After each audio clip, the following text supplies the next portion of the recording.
우리가 이 세상을 살아가다 보면 전능하시고 공평하신 하나님이 이 세상을 창조하셨는데 왜 이 세상은 이렇게 공평하지 않는가? 또 우리가 가만히 보면 착하게 사는 사람들이 오히려 어려움과 고난을 많이 당하고 악하게 사는 사람들이 왜 오히려 형통한 삶을 사는가? 여러분 이런 생각을 한 번쯤은 해보셨을 것이고 또 그것 때문에 고민해 보셨을 것입니다. 그래서 이런 성도들의 고민을 해결하기 위해서 책을 낸 분이 계신데 불공평한 세상, 공평하신 하나님이라고 하는 책이 나왔습니다. 이 책에서 저자는 공평과 불공평을 사람의 관점에서, 그러니까 우리의 관점에서 자꾸 평가해서는 안 되고 그것을 이 세상의 주인이신 하나님의 시각에서 보아야 한다라고 저자 강하룡 목사는 이 책을 통해서 말하고 있습니다. 그러면서 우리가 이런 이해할 수 없는 일이 벌어지게 됐을 때 우리가 선택할 수 없는 것, 내가 할 수 없는 것 때문에 고민하지 말고 내가 할 수 있는 것, 내가 무엇인가를 할 수 있는 것을 고민해야 한다. 그래서 우리는 이해할 수 없는 고난 가운데에서도 변함없이 하나님을 신뢰하는 것 선택할 수 있고 또 변함없이 하나님을 사랑하는 것 선택할 수 있으니 그걸 선택하라 이렇게 말합니다. 그러면서 예를 들기를 하나님 마음에 합한 다윗도 때로는 이해할 수 없는 그런 고난을 당하고 실패할 적이 있었다는 거예요. 또 요셉도 그가 총리가 되기까지 그가 이해할 수 없는 많은 고난을 당했다는 거예요. 그런데 그때 그들이 선택할 수 없는 것이 아니라 선택할 수 있는 것, 끝까지 하나님을 신뢰하고 끝까지 하나님을 사랑하는 것을 선택했을 때 그들이 진정한 성공의 주인이 될 수 있었다는 거예요. 그런 의미에서 저자는 우리의 믿음은 보험이 아니라 모험이다 이런 말을 써요. 보험이 아니, 우리의 믿음은 보험이 아니라 뭐라고요? 모험이다. 그런 의미에서 우리의 믿음은 모험이라고 밝히면서 그래서 진정한 성공이라고 하는 것은 하나님이 함께하는 것이 진정한 성공이고 형통이다. 그러므로 성공을 너무 세상적인 관점으로 보아서는 안 된다라고 이 책에서 말하고 있습니다. 오늘 본문의 주인공 다윗도 한때 그런 범인에 빠졌습니다. 아니 하나님이 분명히 계신데 하나님이 살아계신데 왜 이렇게 세상이 불공평할까?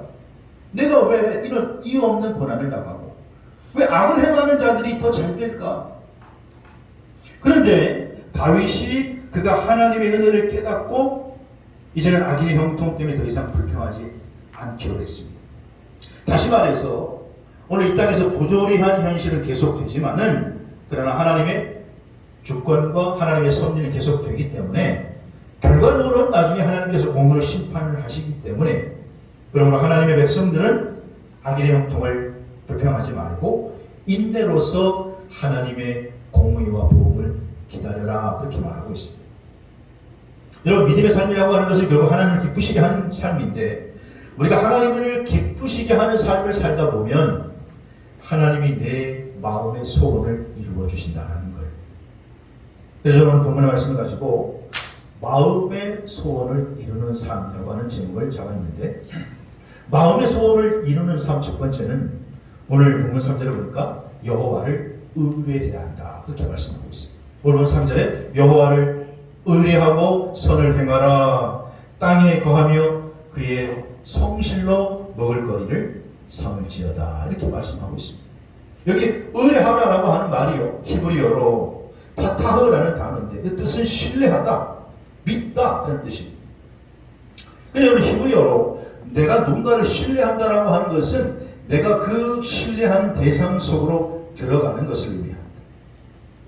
그러니까 여호와를 의뢰하라고 하는 말씀을 재해석하면 여호와의 안으로 들어가서 여호와의 속으로 들어가서 그분과 온전히 연합을 이루는 삶을 살아라. 그러므로 사랑하는 여러분 믿음이라고 하는 것은 뭐냐? 하나님의 안으로 하나님의 속으로 들어가는 것입니다.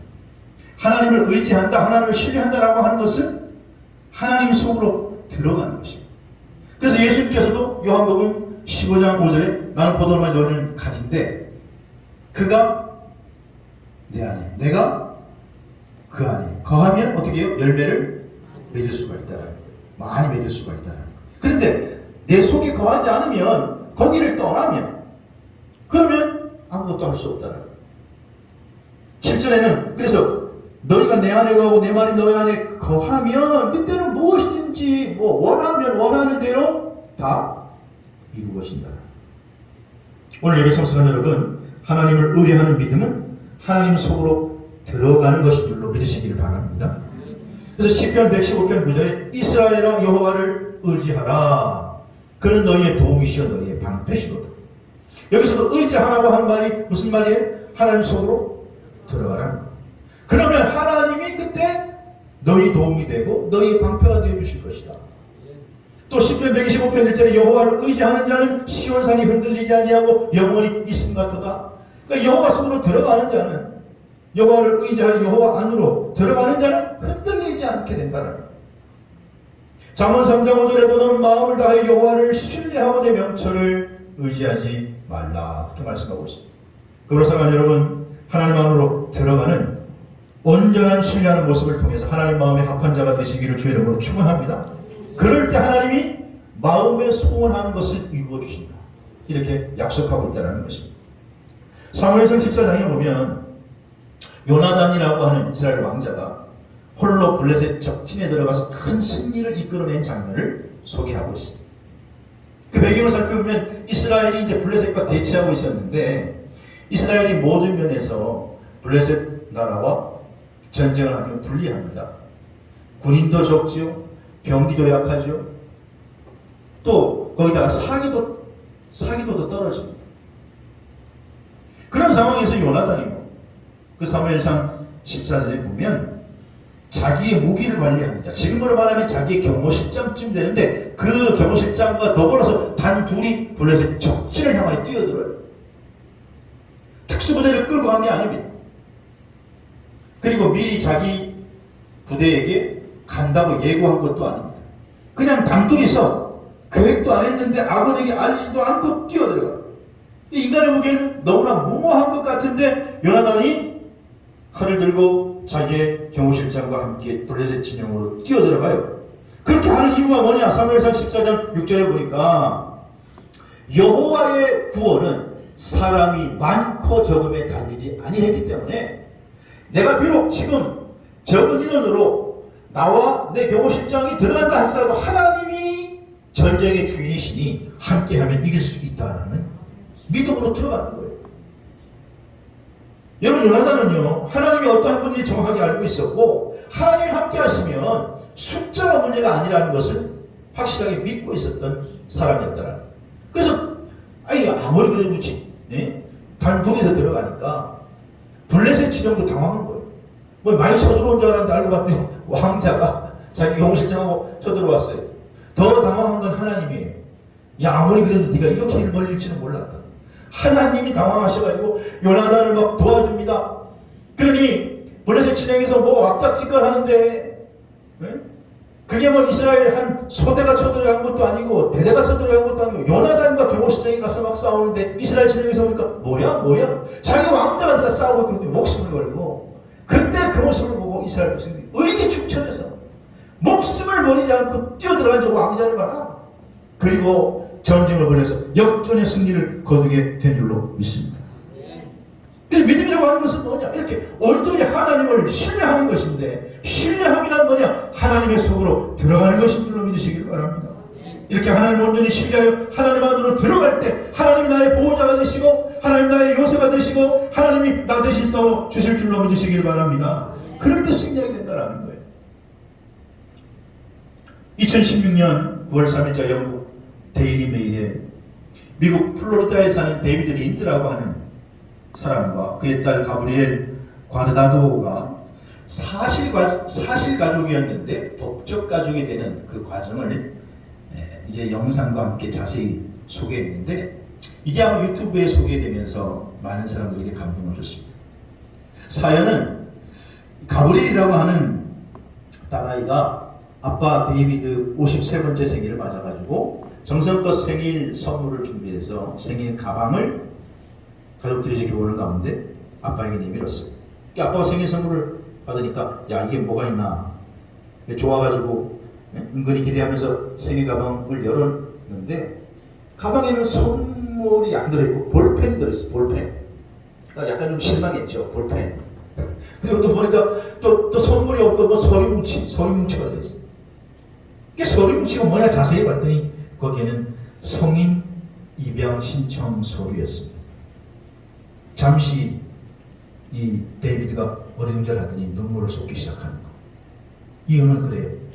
한 집에 사는 데이비드 린도와 이 가브리엘은 아빠와 딸 사실상 가족 부녀 관계지만 성이 달라요. 왜냐? 가브리엘의 엄마는 사실 13년 전 친구와 이혼하고 지금 이 양아버지 데이비드와 함께 결혼해서 살았는데 가족이 되려면 성이 같아야 되는데 사실상 가족이지만 법적으로 성을 같이 쓰지는 못해요. 왜냐하면 이 친구가 자기 성을 쓰는 걸 허락하지 않았기 때문에. 근데 가브리엘라가 이제 만 18세 이상이 되면서 성인이 되니까 아빠의 도움을 구하지 않아도 자기 마음대로 할 수 있는 거죠. 그래서 그는 아빠의 생일을 기다렸다가 깜짝 선물로 자기를 딸로 받아달라고 입양 신청서를 준비해서 준 거예요. 그러니까 이 데이비드가 가브리엘라 넌 정말 이게 나에게 얼마나 중요한지 모를 거야. 그러면서 눈물을 막 흘리면서 너무 고마워하는 거예요. 그때 이 가브리엘라가 아빠가 저를 얼마나 사랑해주고 키워주신지 너무나 잘 알아요. 그래서 저는 아빠 성을 가지고 싶어요. 저를 입양해주세요. 그런데 가브리엘라는 아빠 허락하지 않아도 상관없어요. 그러니까 가브리엘라는 지금 13년 동안 커가는 과정에서 이 데이비드 아버지가 양아버지가 누구보다도 헌신적이고 누구보다도 사랑했다는 걸 알기 때문에 그 아버지를 믿고 자기 인생을 자기 성을 이 아버지에게 맡긴 것이죠. 사실 여러분 오늘 믿음이라고 하는 것도 우리가 하나님을 전적으로 의뢰하고 신뢰한다면 그분 속으로 들어가는 것이 믿음인 줄로 믿으시기 바랍니다. 그러므로 오늘 예배 참석한 여러분이 여호와를 온전히 신뢰해서 하나님을 기쁘시게 함으로 하나님 마음에 합한 자가 되어서 마음의 소원을 이루어가는 성도들이 되시기를 주의 이름으로 축복합니다. 마음의 소원을 이루는 삶 두 번째는 오늘 다윗은 본문 5절을 통해서 너의 길을 여호와께 맡기라. 하나님께 길을 맡기는 자는 그 마음의 소원을 이루게 된다고 말씀하고 있습니다. 여기 길이라고 하는 말은 원문으로 테레크라고 하는 말인데 이것은 어떤 우리가 지나가는 길이 아니라 인생 전체를 말하는 것입니다. 여기서 맡기라고 하는 단어도 깔랄이라고 하는 히브리어인데 그것은 의탁하다라고 하는 거예요. 다시 말하면 오늘 우리가 인생에서 지고 가는 모든 짐을 여호와께 맡기라는 거예요. 무거운 짐을 맡기라는 거예요. 그래서 너의 길을 여호와께 맡기라. 오늘 다윗이 그렇게 말하고 있습니다. 우리 주님께서도 마태복음 11장 28절에 수고하고 무거운 짐진 자들아 다 누구에게로 오라? 내게로 오라. 내가 너희를 쉬게 하리. 주님께 와서 무거운 짐을 맡기라는 거예요. 그리하면 쉬게 하리라. 오늘 본문에서는 그리하면 이루시고 길을 맡기면 하나님께서 여호와께서 이루시고 여기 이루시고라고 하는 야아세라고 하는 히브리어 단어를 쓰는데 그거는 일하다라는 뜻이에요. 우리가 하나님께 짐을 맡기면 우리의 인생길을 맡기면 하나님께서 내 대신 일해 주시고 내 대신 싸워 주시고 내 대신 성취해 주실 줄로 믿으시기를 바랍니다. 그게 믿음이라는 거예요. 그래서 시편 55편 20절이니까 내 길을 내 짐을 여호와께 맡기라. 맡겨주세요. 맡겨도 될 건이 아니라 맡기라. 명령형이에요. 명령형. 맡기면 그가 붙드시고 의인의 요동함을 허락하지 아니하실 것이다. 사랑하신 여러분, 하나님이 여러분을 붙드시기를 원하시면 하나님께 맡기시기를 주의 이름으로 축원합니다. 여러분 사업을 붙들어 주시기를 원하시면 하나님께 여러분 사업을 맡기시기를 원합니다. 여러분 가정을 붙드시기를 원하시면 가정을 맡기시기를 원합니다. 여러분 자녀를 붙드시기를 원하시면 자녀를 맡기시기를 원합니다. 하나님 그럼 책임져 주신다는 거예요. 잠언 16장 3절에 보니까 너의 행사를 여호와께 맡기라. 그러면 내가 경영하는 게 이루어진다는 거예요. 베드로전서 5장 7절에도 너의 염려를 다 주께 맡기라. 이는 그가 너희를 돌보시며 인생길을 여호와께 맡겨 하나님 기쁘시게 하는 여러분 되시기를 주의 이름으로 축원합니다. 에드워드 3세라고 하는 영국의 왕 시절에 영국이 너무 이 정치적으로 안정되지 못했을 때인데 한 가난했던 고아 소년이 오갈 데가 없어서 방황하다가 자기를 받아준 런던 시민 피치 워렌이라고 하는 무역상의 집에서 점원으로 일하게 됐습니다. 근데 이 꼬마 소년이 고아리가 얼마나 열심히 일을 했는지 피치 워렌뿐만 아니라 모든 가게에 있는 사람들이 그 아이를 사랑했습니다. 어느 날 자기를 받아준 주인 그 피치 워렌이 이제 무어인의 나라로 배를 가지고 무역을 하러 간다는 사실을 알게 됐습니다. 무어인이라고 하는 건 뭐냐면 당시에 아랍인, 유럽인들이 아랍 사람들을 이제 무어인이라고 불렀는데, 그런데 이제 이 피치 워렌이 배를 가지고 아랍에 가서 무역품을 서로 장사를 하기 위해서 짐을 싣고 가죠. 그때 이제 배가 없는 사람들은 그 배가 있는 상인에게 와서 자기의 상품을 위탁합니다. 대신 좀 팔아달라. 그리고 나중에 팔아가지고 오면 일정 수수료를 떼고 이익을 나누어 주는 게 당신의 무역의 과정이었습니다. 근데 이 고아 소년도 자신을 받아준 자신의 주인 그 피치 워렌을 위해서 이제 멀리 무역을 하러 떠나니까 자기가 무언가를 내놓고 싶었는데 마땅히 내놓을 상품이 없는 거예요. 그래서 고민을 하다가 날마다 자기를 돌보고 자기가 친구같이 지냈던 고양이에서 자기가 번 전 재산을 가지고 고양이 한 마리를 샀는데 그 고양이를 자기의 주인이었던 피치 워렌에게 맡겼어요. 왜냐하면 배 안에 이제 쥐가 많아가지고 그래가지고 배에 실린 물건을 지킬 수 있도록 자기 소중한 친구지만 자기가 가지고 있는 암고양이 한 마리를 위탁을 했습니다. 이제 많은 수출 품목을 실은 배가 출항을 해서 무어 나라로 갑니다. 근데 가다가 폭풍을 만나가지고 그래가지고 그냥 이리저리 헤매이다가 낯선 항구에 도착을 하는데 도착해보니까 우연히도 거기가 무어인의 나라였어요. 그래서 그곳에서 왕은 이제 고생한 선원들을 왕궁연에 초대했고 그리고 잘 도착해서 그들을 극진히 대접을 하고 거기서 이제 장사도 하게 됩니다. 근데 선원들이 왕궁에 도착하니까 자기 나라에는 볼 수 없는 산의 진미가 막 펼쳐지고 눈이 휘둥그레져가지고 야 이런 것도 있구나 그리고 먹으려고 하는데 갑자기 어디에서 쥐가 나타나가지고요 이 선원들이 손을 대기도 전에 쥐가 음식을 먹어버리는 거예요. 근데 왕이 그 모습을 가만히 보고 있는 거예요. 그래가지고 깜짝 놀라가지고 선원들이 왜 저걸 먹습니까 저거 쥐를 잡아야지. 그러니까 왕이 하는 말이 저렇게 마른 쥐를 어떻게 잡냐는 거예요. 이 나라에는 고양이가 없습니까? 그러니까 고양이가 뭡니까? 이 나라에는 섬나라에서 고양이가 없는 거예요. 고양이가 뭔지 몰라요. 그래가지고 배에서 있던 고양이를 가지고 왔죠. 그래가지고 푸니까 그냥 얼마나 잘 잡아먹겠어요. 이야, 그러니까 기가 막혀가지고 이 왕이 도대체 이게 뭐냐고. 이게 고양이라고. 이거 좀 팔면 안 되냐고. 이거 좀 팔면 안 되냐고. 이거 팔라고. 어마어마한 뭐 돈 얼마든지 들어서 좋으니까 팔라고. 그래가지고 자꾸 이제 퍼트려야 돼. 알았다고 그래가지고 고양이를 팔고 거기서 장사를 잘하고 돌아왔어요. 배가 무사히 런던에 도착했을 때 주인은요 이 피치 워렌이 이제 고양이 값으로 받은 돈을 이 주인이 또 착해서 정직하게 다 고아 소년에게 주었어요.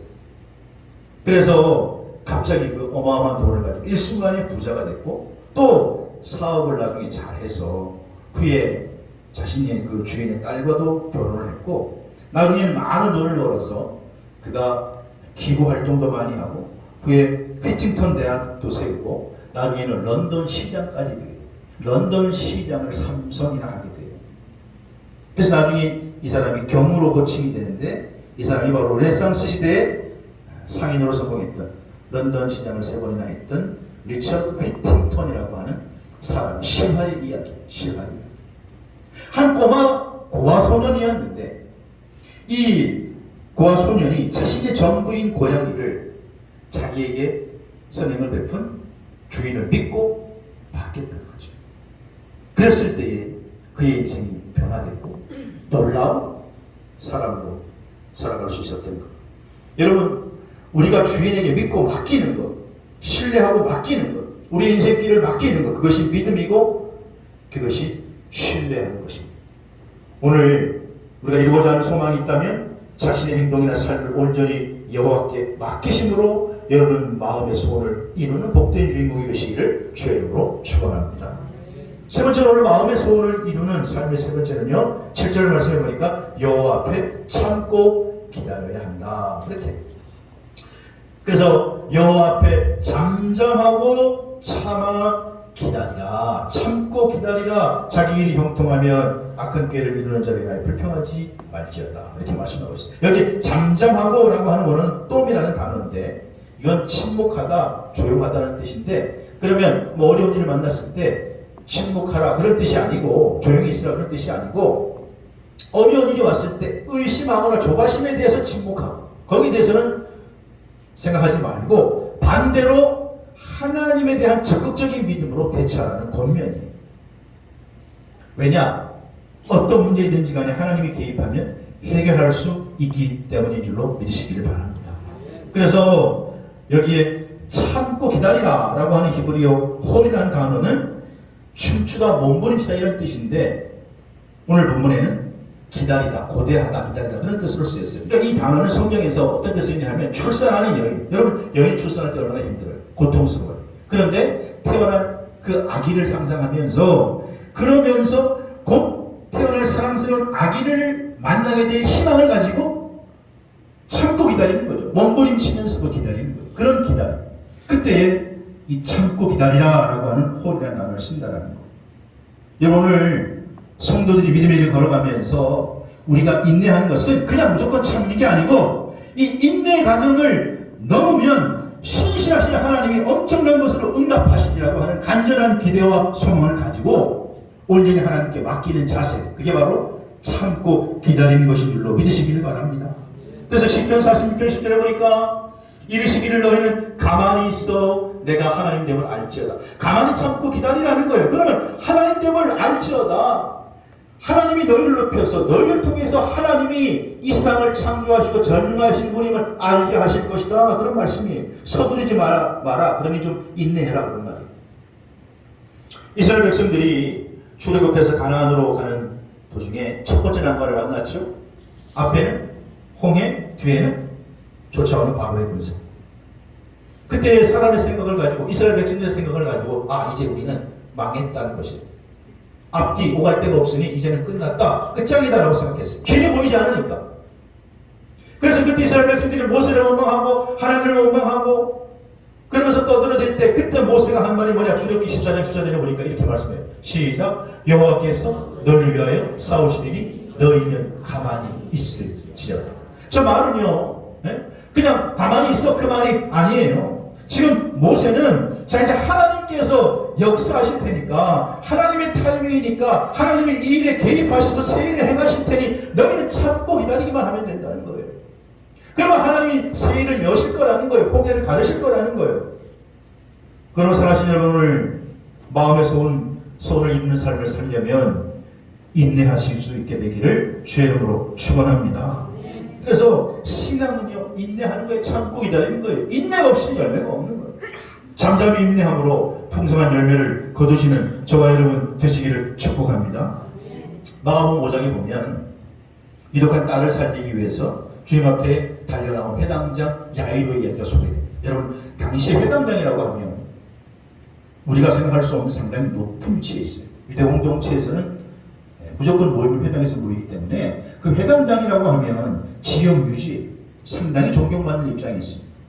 그런데 그런 회당장이 마가복음 5장 22절에 해보니까 자기의 딸을 살리시기 위해서 예수를 보고 어떻게 했다고요? 발 아래 엎드렸어요. 회당장입니다. 근데 한 이름 없는 나사렛 청년 예수 앞에 무릎을 꿇고 엎드렸어요. 왜냐? 자기 자신, 딸이 죽어가고 있기 때문에.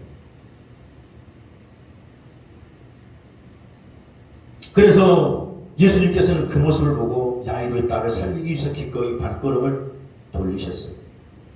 그렇게 해서 가는데, 근데 가다가 보니까 또 하나의 주인공이 등장하는데, 그때 바로 12 해 동안이나 뭐를 앓았던? 혈루증을 앓았던 여인이 등장. 여러분, 혈루증을 하혈하는 거예요. 12년 동안 피를 쏟고 하혈을 했으니 얼굴이 허옇게 창백하고 12년 동안 알아서 온갖 의원에게 다 찾아가 봤는데 아무 소용이 없었어요. 몸은 점점 사야만 갑니다. 그런데 어느 날 그녀에게 소식이 들려오기를 죽은 자를 살리고 앉은 자를, 남에서부터 앉는 자를 일으키는 사람이 있다. 물리를 걸었던 분이 계시다. 그 소식이 이 여인의 귀에까지 들어오게 되었고 이 여인이 그 소식을 듣자 믿음이 생겼어요. 이런 분이라면 내 병도 고칠 수 있지 않겠나. 그래서 그녀는 다른 사람 앞으로 정면으로 갈 용기는 없었고 뒤를 돌아서 많은 무리들 사이에 끼어서 슬금슬금 다가가 예수님의 옷자락이라도 만지면 낫겠다는 신념으로 옷자락을 손을 댔어요. 그랬더니 그 즉시로 그 여인의 혈병이 그치고 병이 고쳐지게 된 줄로 믿습니다. 깜짝 놀랐죠. 그리고는 자기도 이런 일이 있을 줄 모르고 그냥 슬며시 가려고 하는데 예수님께서 누가 내 몸에 손을 대었다는 거예요. 아, 예수님, 지금 무리가 왔다 갔다 하는데 뭐 밀리고 쓸리고 하다 보니 그랬겠죠. 아니라는 거예요. 그래서 그녀를 찾아내고 그녀의 믿음을 칭찬하시고 내 믿음이 너를 구원했다고 말씀해 주십니다. 하지만 이 사건으로 인해서 지금 발걸음이 점점 늦어져요. 지금 회당장 야이로는 마음이 어떨까요? 자기 딸이 죽어가는데 마음이 얼마나 급하겠습니까?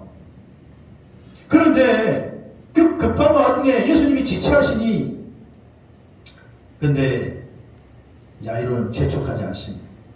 어쨌든 가는 도중이었는데 아니나 다를까 제 시간에 도착하지 못해서인지 몰라도 야이로의 딸이 죽어버리게 돼요. 마가복음 5장 35절 보니까 가는 도중이었는데 회당장 집에 사람들이 와서 회당장에게 얘기합니다. 당신의 딸이 죽었습니다. 이제 예수님께 더 이상 괴롭게 할 필요가 없다는 거예요.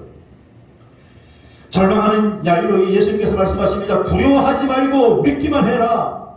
그리고 방에 들어가서 이 아이가 죽은 것이 아니다. 자고 있다 그러면서 달리다군 그러면서 이 아이를 일으키시니까 이 아이가 살아나게 된 줄로 믿습니다. 우리는 이 사건을 통해서 성경이 말하려고 하는 것은 예수님이 진정한 생명의 주관자이시라는 거예요. 그러나 여러분 그것만 얘기하는 게 아니에요. 이 사건을 통해서 또 하나 주인공을 성경은 우리에게 마가는 우리에게 또 하나의 사람을 소개해요. 그게 누구냐? 야이로예요. 야이로가 또 하나의 주인공이에요. 이 회당장 야이로가 왜 주인공이냐? 이 회당장 야이로는 첫 번째 12혈루증의 여인이 자기의 길을 막았을 때 예수님에게 그 어떤 독촉도 하지 않았어요. 아, 빨리 가야 되는데 지금. 또 자기 딸이 죽었을 때도 절망하지 않았어요. 예수님이 잠잠하라 참고 기다리라고 하니까 기다렸습니다. 왜냐? 예수님을 온전히 신뢰했기 때문에 예수님을 전적으로 믿는 믿음으로 잠잠히 기다렸어요. 그러니 주님께서 그 마음을 보시고 그 집에 들어가 그 야이로의 딸에게 달리다궁하시니 그 딸이 살아나게 된 줄로 믿습니다. 이건 야이로의 믿음 때문이었다는 거예요. 여러분, 신앙이라고 하는 것은 뭐냐? 주님을 믿고 온전히 신뢰하는 믿음으로 인내하는 게 성숙한 신앙인 줄로 믿으시기를 바랍니다. 야이로 위급한 상황에서도 주님을 기다릴 줄 아는 인내 신앙이 결국 놀라운 기적을 일으키는 거예요. 여러분, 조금 있으면 보국백과가 무르익는 추석이 다가옵니다. 지금 이제 막 토실토실 익어가는 과일도 있고 벌써 추수한 것들도 있죠. 그런데 만약에 어떤 농부가 얼마 전에 사과나무를 심었는데 이제 사과가 자라서 대추만큼 열었다고 생각해 봅시다. 그런데 아이고 이 대추만큼 열렸네 그러면서 그 사과를 따버리면 어떻게 되겠어요? 우리가 알고 있는 빨갛고 탐스러운 사과를 열매를 거둘 수가 있겠습니까? 지금 내가 보기에 충분히 자라지 않았다고 에이 그 필요 없는 이 나무네 그리고 그 사과나무를 베어버린다고 하면 나중에 우리가 원하는 그 아름다운 결실을 거둘 수 있겠냐 그 말이에요. 오늘 시편 37편을 고백하고 있는 다윗도 여러분 그가 사무엘로부터 베들레헴에 있을 때 자기 아버지 이새의 집에 불려와서 기름 부음을 받았습니다. 그런데 실제로 헤브론에서 왕이 될 때 30살에 왕으로 등극을 합니다. 무려 15년을 기다립니다. 15년.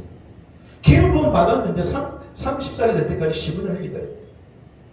그동안에 그는 됩니다. 때로는 망령해서 미친 척해서 생명을 구걸해야 됩니다. 죽을 위기를 한두 번 당하는 게 아닙니다. 다윗이 잘못한 게 없습니다. 그는 민족을 위해서 나가 싸운 것밖에 없습니다. 골리앗을 무너뜨린 죄밖에 없습니다. 그런데 왜 그가 이렇게 고난을 당해야 됩니까? 사울왕에게 잘못한 게 없어요. 다윗이. 그런데 사울은 죽이려고 난립니다. 오히려 사울은 지금 왕이 돼서 잘 되고 있습니다. 그 모습을 보면서 그러나 다윗은 절망하지 않아요. 만약 다윗이 26살쯤 돼가지고 야 이거 뭐 내가 기름 부음 받은 게 아무 소용이 없네. 그러면 자기 스스로 목숨을 끊었다고 한다면 그럼 왕이 될 수 없었겠죠. 이거 뭐 아무 소용이 없네. 에이 이 나라는 날 미워하기만 하고 블레셋에 가서 망명 생활을 계속했다고 하면 다윗은 그 위대한 성군이 될 수 없었겠죠. 그래 인내했다는 것입니다. 요셉도 마찬가지였습니다. 17살이 팔려갔는데 총리가 되기까지 그는 인내했을 때 하나님께서 결국 그를 위대한 애굽의 총리로 세워주신 줄로 믿습니다. 오늘 말씀을 기억하면서 거룩한 인내가 저와 여러분의 성품 되기를 주의 이름으로 축원합니다. 오늘 다윗이 결론적으로 이렇게 얘기해요. 4절에 보니까 오늘 30편 4절에 뭐라고 그러냐? 또 여호와를 기뻐하라. 이게 중요한 거예요. 또 여호와를 기뻐하라. 예전에는 기뻐했어요. 기뻐했는데 별 소용이 없는 것 같아요. 기다려도 별 소용이 없는 것 같아요. 그런데 오늘 다윗은 다시 한번 말합니다. 또 여호와를 기뻐하라. 그럴 때 그가 내 마음의 소원을 내게 이루어 주시리로다. 여호와를 의뢰함으로 여호와 속에 들어가고 짐을 여호와께 맡기고 인내함으로 마음의 소원을 이루는 주인공이 되시기를 주의 이름으로 축복합니다. 말씀을